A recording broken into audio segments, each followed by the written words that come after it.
Baik teman-teman, sekarang kita akan bahas grafoterapi ya untuk 1 sampai 16 karena ini grafoterapi.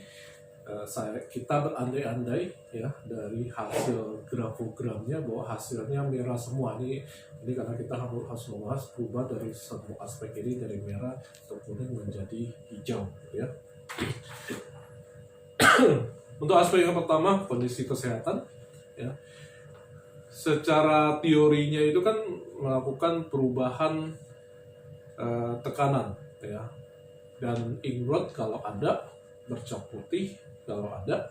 Nah itu secara teorinya untuk tekanannya ditambah. Prakteknya tidak mudah dan sampai hari ini belum ada yang menemukan ya. Teman-teman mau mencoba mengubah tekanan ya silakan saja ya, dan juga ada yang mencoba sudah ditekan-tekan tidak emboss juga gitu. Termasuk ingrowth itu gerakan psikomotoriknya sangat cepat sekali sehingga untuk dengan sengaja tidak memunculkan benjolan itu tidak memungkinkan. Nah, praktis untuk kondisi kesehatan secara praktek tidak bisa dilakukan grafoterapi, itu beritanya. Nah, yang harus dilakukan bila kondisi kesehatan itu perlu ditingkatkan, maka harus mempertimbangkan 5 aspek. Yang pertama itu adalah kualitas dan kuantitas istirahat ya, itu harus diperhatikan apakah keduanya baik. Jadi tidurnya boleh cukup ya, kebutuhan kalau umurnya 7 sampai 8 jam cukup. Nah, kualitasnya sendiri bagus nggak? Untuk tahu kualitas tidur itu bagus atau tidak, tanda-tanya misalnya bangun paginya kondisinya fit tidak ya. Ya, terus ada mimpi buruk nggak gitu. Itu bisa menjadi pertanda biasanya. Yang kedua itu makanan dan minuman ya, itu praktis harus sehat. Kalau makanan minuman tidak sehat ya pasti berpengaruh kepada kesehatan ya. Ketiga, tidak bisa ditawar itu olahraga, itu dilakukan nggak 3 kali seminggu. Nah, itu juga jadi evaluasi. Tinggal kalau teknik coaching tadi ya tinggal bertanya kepada klien, mau nggak nanti 5 aspek itu ke 0 sampai 3 mau nggak dilakukan, kapan gitu kan. Yang keempat, gaya hidupnya sehat atau tidak. Gaya hidup itu maksudnya konsumsi narkoba, alkohol itu juga berpengaruh kepada kesehatan. Bebas dari hal-hal seperti itu tidak. Yang kelima, manajemen stres. Manajemen stresnya positif atau tidak ya. Nah, itu harus diperhatikan untuk kesehatan. Nomor 2, margin kiri ya, ini dari segi grafo itu efektif untuk mengubah margin kirinya, tapi kalau teknik coaching mau dipergunakan ya kita mau bertanya kepada klien ini dari pengelolaan masa lalunya kurang, apa yang perlu dilakukan oleh klien, adakah cara klien yang efektif untuk mengubah ini ya. Seandainya tidak, kita punya cara dari sisi grafo, mau nggak dilakukan, kapan, komit. Nah itu pertanyaan coaching yang dilakukan. Nah, tadi secara informasi untuk grafoterapinya itu sangat efektif. Cukup hanya margin kirinya saja dinormalkan. Rencana masa depan margin kanan juga efektif ya. Untuk teknik coaching sudah silakan masing-masing kembangkan. Margin kanannya di normal atau sempit silakan di kiri sesuai kebutuhan, itu juga sangat efektif ya. Kemampuan planning ini dari spasi antar baris ini juga sangat efektif dan ini juga perlu dilakukan ya. Spasi antar barisnya perlu teratur, jangan ada tabrakan sama sekali karena selain dia berpengaruh kepada planning, kerapian, kalau tidak teratur efeknya teman-teman sudah tahu, kena di forensik ya. Kebutuhan sosialisasi, spasi antar kata. Ini ada 2 pendekatan. Pendekatan saya sebaiknya tidak melakukan perubahan dari spasi antar kata karena tidak mudah. Ya. Tapi pendekatan yang kedua begini, ada orang-orang yang juga mampu ketika dia mengubah spasi antar katanya, katakan menjadi medium, kebutuhannya memang dia sedang saja dan dia mampu kontrol untuk spasi antar katanya itu bisa stabil. Itu silakan saja evaluasi kemampuan masing-masing gitu ya. Karena kebutuhan sosialisasi apakah perlu tinggi atau tidak, kita masih bisa menggunakan yang lain ya. Garland bisa dipergunakan, itu juga bisa mempunyai efek pada sosialisasi, kemampuan untuk membangun networking gitu ya, bisa dilakukan. Tingkat motivasi itu juga salah satu yang efektif dari grafo baseline-nya ya. Pilih yang naik dan stabil ya. Mengenai naik dan stabil ini silakan disesuaikan dengan kenyamanan masing-masing. Jangan melihat orang lain tinggi itu bagus gitu ya. Harus disesuaikan. Kalau tinggi tidak stabil ya tidak optimal juga. Artinya nanti lihat. Kalau memang naiknya hanya 5 derajat saja selama dia konsisten dan baseline-nya bagus, line-nya bagus, itu sudah baik juga. Tapi juga jangan disimpulkan kepada mereka yang baseline-nya tinggi 45 derajat, wah terlalu naik, terlalu tinggi, diturunkan. Turun atau dipertahankan itu persoalannya ketika diturunkan hasilnya stabil nggak. Kalau diturunkan hasilnya stabil ya silakan saja ya. Tingkat kepercayaan diri ini termasuk sama perlakuannya dengan sosialisasi. Mengubah ukuran itu tidak mudah dan kita sudah punya strategi yang lain lewat P-bar ya, di coretan pada tangkai T atau stem pada T itu ditinggikan, dan sudah kita melakukan perubahan desain tanda tangan, itu juga berefek kepada tingkat kepercayaan diri dan citra diri sekaligus. Sistematika berpikir dan kemampuan multitasking mungkin pada kelas tertentu ini jadi diskusi menarik bahwa mana yang lebih bagus, tulis sambung lebih bagus gitu ya, campuran nomor sekian. Ini disesuaikan lagi dengan kebutuhan ya klien yang memutuskan apakah dia butuhnya lebih banyak sistematika atau multitasking atau imbang kedua-duanya ya, karena di sini di 89 kan tidak ada nilai 2 gitu ya. Kalau bergerak di bisnis ya kita memang menyarankan untuk sistematikanya yang jauh lebih dominan ya.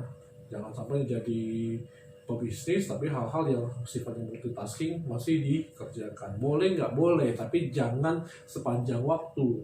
Bayangkan saja saya pernah kerja di satu perusahaan yang TBK, perusahaan termasuk yang besar nomor 1 di Indonesia di jenis industrinya, CEO-nya ngurusin parkir.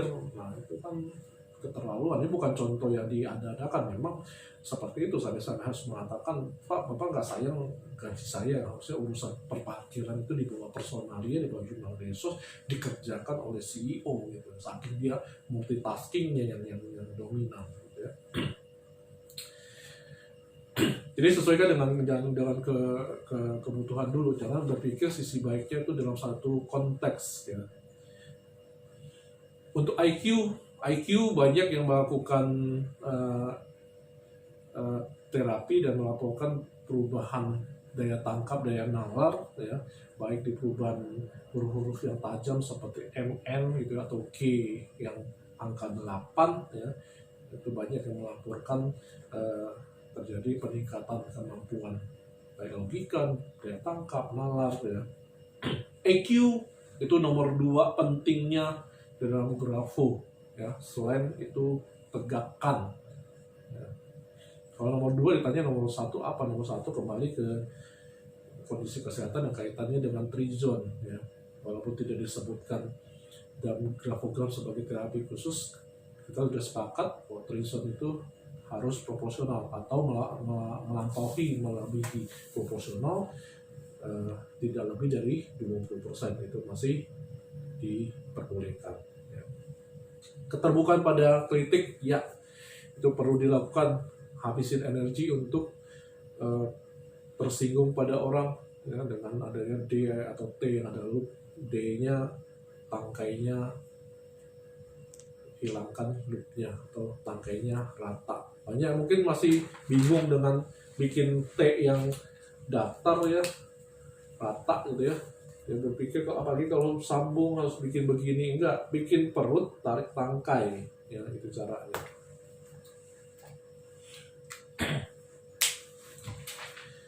Untuk daya ingat dan detail ketelitian itu udah satu paket ya. Kalau ada I-nya, titik I atau J-nya hilang itu lengkapi. Ini juga termasuk yang efektif ya. Dan ini tidak ada urusan dengan umur gitu. Kita udah pernah ujikan ke klien yang bahkan berumur 80-an tahun itu masih mempunyai efek peningkatan daya ingat ya. Dorongan berprestasi ini sudah banyak dilakukan orang lain, GYZ ya, huruf G, huruf Y, huruf C, dan kita sudah masuk di desain tanda tangan. Z-nya kita pakai yang infinity ya, Z-nya sudah tahu ya, masih ingat ya.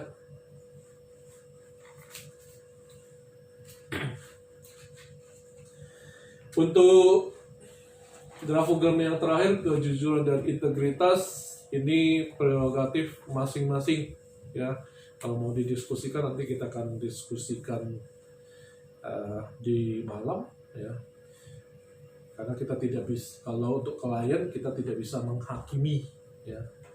Kita hanya bisa memberikan informasi bahwa ini ada ciri-ciri ketidakjujuran, dan kira-kira kalau teori idealnya dampaknya tidak jujur pada kehidupan orang ya, itu diskusinya dengan sangat mudah ya.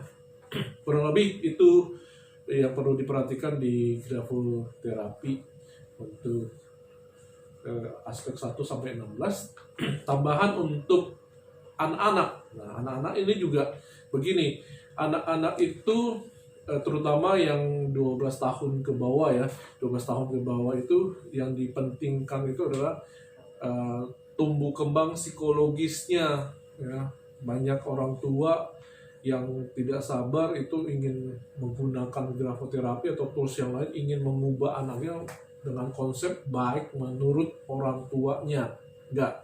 Yang baik itu adalah konsep tumbuh kembang anak secara psikologisnya baiknya. Nah, aspek-aspek yang berhubungan dengan psikologis pada anak itu yang harus diutamakan. Satu, sama trizon ya, proporsional ya, latih dulu anak yang di bawah 12 tahun ya, untuk trizonnya bisa baik ya. Nomor 2, sama dengan pada dewasa, EQ-nya yang harus dikuatkan ya. Selainnya ya, kalau dilihat anak-anak dengan dewasa pada saat ini juga sama ya, kondisi emosinya sangat banyak hambatan. Nah, itu jadi fokus. Nomor 2 sama. Nomor 3-nya adalah baseline supaya motivasinya terjaga dengan baik. Cuman memang kalau pada anak-anak apalagi yang masih sekolah itu kan masih di buku sekolahnya dia kan harus tetap mengikuti garis ya. Jadi tolong bedakan kebutuhan grafoterapi ini untuk kebutuhan sekolah, dinas bisa terbaca orang lain ya, dengan kebutuhan pribadi. Grafoterapi ini adalah kebutuhan pribadi, bukan untuk orang lain ya. Kalau bekerja di kantor segala macam bisa dimungkinkan untuk menggunakan ketik atau print ya, atau message email segala macam, lakukan itu gitu kan. Kalau tidak ya apa boleh buat, tulisan kepada orang lain mungkin harus terbaca. Tapi kalau itu tulisan orang-orang yang punya otoritas, tulisan para bos, para owner ya, mereka tidak peduli tulisnya asalnya, sekretarisnya atau orang lain atau timnya bisa baca atau tidak, itu urusan mereka gitu kan. Jadi tolong pisah, grafoterapi ini adalah kebutuhan untuk pribadi ya. Itu catatan. Mungkin hal yang lain juga bisa coba dilihat kebutuhan yang pada anak itu apa saja gitu ya. Nah, tambahan yang lain ada teknik yang begini. Teknik ini juga sangat efektif, tapi kepada orang-orang yang bukan pada kondisi khusus, saya tidak sarankan untuk menggunakan teknik ini ya, karena seingat saya 30 tahun dan teknik ini juga termasuk teknik yang saya kembangkan dari para periset, sangat efektif untuk mereka yang punya gangguan di area saraf kepala yang pernah sudah dilakukan. Saya mungkin pernah cerita mereka yang kena stroke ya, diseleksia, anak-anak yang autism ya, Dan coba nanti semua yang gangguan sudah pernah di terapi menggunakan metode yang sebentar lagi saya bagikan, dan itu mempunyai pengaruh yang sangat-sangat positif sesuai laporan dari para klien. Untuk mereka yang tidak punya kondisi khusus, jangan males untuk menggunakan teknik ini. Lakukan grafoterapi yang standar dulu, ya. Yang tadi yang saya sebutkan, untuk mereka yang terkena kasus misalnya stroke, ya, dysleksia, autism, ini teknik juga bisa dipergunakan untuk mereka yang depresi, stresnya sudah tinggi sehingga untuk menulis pun sudah kesulitan, ya. Teknik ini hanya menggambar bentuk per saja, ya, per atau lingkar, ya, dan mereka harus melakukan terapi di kertas sama seperti grafoterapi yang standar. Untuk jumlah barisnya berapa sudah tidak perlu lagi setengah halaman gitu ya. Kalau temuannya sedikit cukup 5 baris. Jadi kalau A4 ini dibagi 2 untuk terapi bisa 2 kali pakai gitu kan. Kalau dia temuannya sangat banyak pun maksimal 10 baris. Yang penting jumlah temuannya betul. Jadi bukan nulis banyak-banyak ya, setiap hari nulis tapi tidak ada yang betul sama sekali dari terapinya ya. Mending 5 baris tapi betul semua ya, atau terapinya berhasil. Terapi per ini juga sama. Jadi dari ujung kertas paling kiri ke paling ujung kertas kanan itu gambar bentuk bulatan, pelan-pelan saja, dan dia harus bulat. Ukurannya tidak terlalu besar, tidak terlalu kecil ya, kurang lebih kisaran antara 1,5 sampai maksimal 2 cm ya. Dia harus bulat mungkin.